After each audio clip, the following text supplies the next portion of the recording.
Beginning in 1750, this land was owned by the Carroll family. Brothers Daniel and John each played important roles in establishing the political and religious freedoms for the colonies.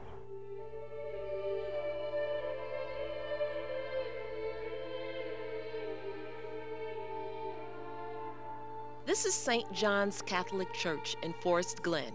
It was built in 1893 and, to this day, continues to be a haven for its parishioners. But it is by no means the first such church built on this land.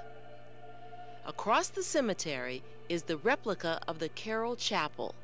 This is where the Catholic parish of St. John the Evangelist began.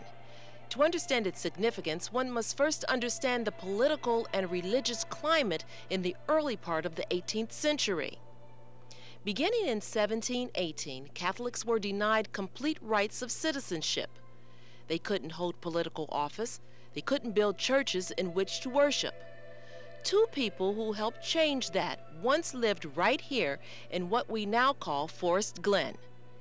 Daniel Carroll II, also known as Daniel of Rock Creek, became a politician. He is remembered as the man who was the patriot, and he was going to keep the Catholic Church and working with it. As a Catholic, you didn't hold offices in that time.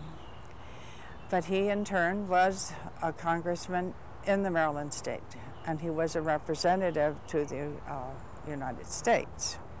So he is the signer of the Constitution of the United States, and if you ever are lucky enough to go down and see the signing, you'll notice he's the last man standing on the left. Younger brother John chose a different path. Trained in Europe by Jesuits, John became a priest. In 1774, he came here to live with his mother Eleanor and to attend to the spiritual wants of Catholics.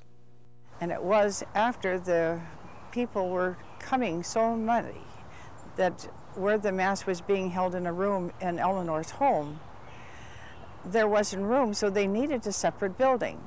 So you were allowed to build on your own property a chapel. So within a half a mile from where her home is, this church was built for her son on the land that belonged to Daniel Carroll.